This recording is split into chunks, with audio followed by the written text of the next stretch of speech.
चलिए आज के इस एक्सप्लेनर में हम मराठा साम्राज्य की उस शानदार 150 साल पुरानी गाथा में गोता लगाते हैं। एक ऐसा सफर जो उनकी स्वदेशी और बेहद मजबूत नींव से शुरू होकर आखिरकार उनके पतन तक जाता है। इस विशाल इतिहास को अच्छे से समझने के लिए हम इसे इन 5 मुख्य हिस्सों में बांटकर देखेंगे। शिवाजी महाराज की नींव, संघर्ष का दौर, पेशवाओं का उदय, ताकत का चरम और आखिरकार इस महान साम्राज्य का पतन। तो हमारी कहानी शुरू होती है दक्कन के उन ऊबड़-खाबड़ पहाड़ी इलाकों से, जहां एक बेहतरीन भौगोलिक फायदे का मिलन हुआ एक बेहद दूरदर्शी नेतृत्व के साथ। छत्रपति शिवाजी महाराज का सफर सच में रोंगटे खड़े कर देने वाला है।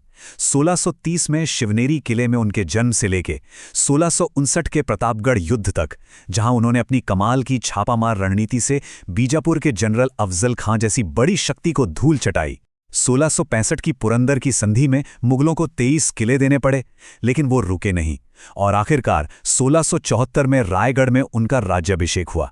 यही वो पल था जिसने एक आजाद मराठा राज्य की पक्की नींव रखी। अब इतने बड़े राज्य को चलाना कोई आसान काम तो था नहीं, इसलिए प्रशासन को एकदम चुस्त दुरुस्त रखने के लिए अष्टप्रधान नाम की 8 मंत्रियों की एक परिषद बनाई गई। पेशवा या प्रधानमंत्री से लेकर सेनापति और न्यायाधीश तक हर कोई सीधा छत्रपति को रिपोर्ट करता था।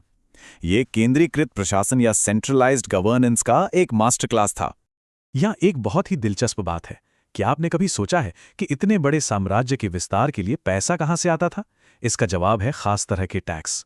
पहला था चौध, यानी पड़ोसी राज्यों से लिया जाने वाला 1/4 लगान, और दूसरा था सरदेशमुखी, जो संप्रभुता के प्रतीक के रूप में 10वां हिस्सा होता था। ये टैक्स इस बात की पक्की गारंटी होते थे कि मराठा सेना उन इलाकों पर हमला नहीं करेगी। कह सकते हैं कि ये साम्राज्य की आर्थिक रीढ़ बन गए थे। चलिए अब अगले दौर की ओर बढ़ते हैं। छत्रपति शिवाजी महाराज के निधन के बाद का समय। ये वो दौर था जब साम्राज्य अपने वजूद को बचाने के लिए मुगल बादशाह औरंगजेब के खिलाफ एक करो या मरो वाले संघर्ष में उलझ गया था। 1680 से 1707 का ये वक्त भारी उथल-पुथल का था। संभाजी महाराज को मुगलों ने बंदी बनाकर मार डाला, जिसके बाद राजाराम ने राजधानी को पहले जिंजी और फिर सतारा शिफ्ट किया। राजधानियां बार-बार बदल रही थीं, हालात बहुत नाजुक थे, लेकिन यकीन मानिए मराठों का हौसला टूटने वाला नहीं था। और यहीं एंट्री होती है एक बेहद अहम किरदार की, ताराबाई। राजाराम के निधन के बाद ताराबाई ने कमान संभाली और आक्रामक रूप से औरंगजेब को सीधी टक्कर दी। उनके जज्बे का ही असर था कि उस वक्त हर एक मराठा गांव मुगलों के खिलाफ प्रतिरोध का एक अभेद्य किला बन गया था। ये वाकई में कमाल का नेतृत्व था। अब आते हैं तीसरे दौर पर। 1707 में औरंगजेब की मृत्यु हुई और शाहू महाराज मुगलों की कैद से आजाद हुए, और बस यहीं से मराठा प्रशासन की पूरी तस्वीर ही बदल गई। यहां एक बहुत बड़ा बदलाव देखने को मिला जिसे समझना बहुत जरूरी है। शाहू महाराज के समय से छत्रपति का पद केवल नाम मात्र का या प्रतीकात्मक रह गया और असली पावर आ गई पेशवा यानी प्रधानमंत्री के हाथों में। पेशवा ही अब साम्राज्य के असल यानी डी फैक्टो शासक बन गए थे। पेशवाओं का ये सफर देखिए, दक्कन की एक छोटी सी ताकत कैसे पूरे उपमहाद्वीप में छा गई।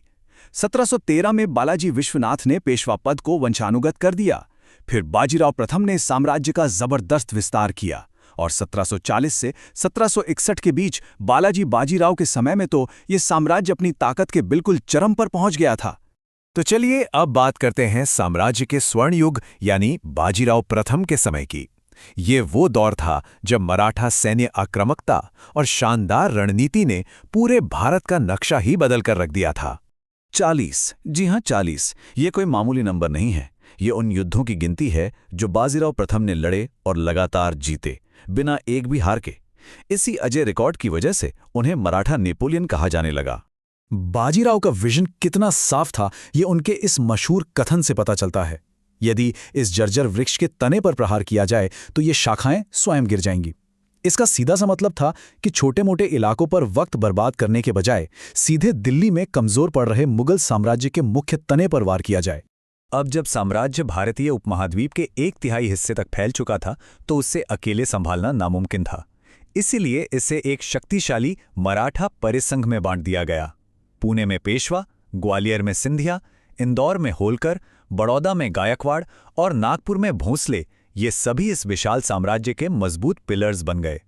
पर कहते हैं ना, हर चमकती चीज हमेशा के लिए नहीं होती। 1752 के आसपास अपनी ताकत के चरम पर होने के बावजूद इस विशाल ढांचे में दरारें पड़नी शुरू हो चुकी थी। अब हम बढ़ते हैं आखिरी हिस्से की तरफ, साम्राज्य का पतन। यहां हमारे दिमाग में एक बड़ा सवाल जरूर आता है, आखिर एक ऐसा साम्राज्य जो कभी अजेय था, जिसने दिल्ली तक फतह कर ली थी और मुगलों से टैक्स वसूलता था, वो अचानक ताश के पत्तों की तरह कैसे बिखर गया? देखिए, इसके पीछे कोई एक कारण नहीं था। पहला तो ये कि उन्होंने उत्तर भारत के अहम सहयोगियों, खासतौर पर राजपूतों और जाटों को खुद से अलग कर दिया। दूसरा, खुले मैदानों में भी वो अपनी पुरानी गुरिल्ला युद्ध नीति पर बहुत ज्यादा निर्भर थे। और सबसे बुरा था पुणे में नारायण राव की मौत के बाद शुरू हुआ गद्दी का आपसी झगड़ा।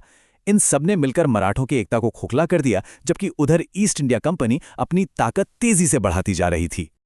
और फिर आया 14 जनवरी 1761 का वो मनहूस दिन, पानीपत का तीसरा युद्ध। सदाशिवराव भाऊ के नेतृत्व में मराठा सेना का सामना अहमद शाह अब्दाली से हुआ। ये टकराव सच में विनाशकारी था। कुछ गलत रणनीतियों और स्थानीय सहयोगियों की कमी की वजह से जो हार मिली, उसने मराठों के अजेय होने का भ्रम हमेशा के लिए तोड़ दिया और उत्तर की तरफ उनके बढ़ते कदमों पर ब्रेक लगा दिया। अंग्रेजों ने इस आपसी फूट का पूरा फायदा उठाया। एंग्लो मराठा युद्धों के इन 3 चरणों पर गौर करें तो कहानी साफ हो जाती है। पहले युद्ध के बाद सालबाई की संधि से 20 साल की शांति तो मिली, लेकिन दूसरे युद्ध में बाजीराव द्वितीय ने अंग्रेजों के साथ सब्सिडियरी अलायंस मान लिया, जिससे उनकी बची खुची आज़ादी भी छिन गई। और फिर 1818 में तीसरे युद्ध के बाद पेशवा को पूरी तरह से सरेंडर करना पड़ा। बस यहीं से एक महान साम्राज्य का अंत हो गया। सोचिए जरा, दक्कन के पहाड़ों से निकला वो साम्राज्य जिसने कभी ताकतवर मुगलों को भी घुटने टीकने पर मजबूर कर दिया था, अंत में अपनी ही महत्वाकांक्षाओं और आपसी फूट की बलि चढ़ गया। इस एक्सप्लेनर को खत्म करते हुए एक सवाल है जो सोचने पर मजबूर करता है। अगर मराठा परिसंघ आपस में ना बढ़ता और अपने गठबंधनों को मजबूत रखता, तो आज आधुनिक भारत का नक्शा कितना अलग दिखता है ना? सोचने वाली बात। इस दिलचस्प सवाल के साथ हम आज का ये एक्सप्लेनर यहीं समाप्त करते हैं।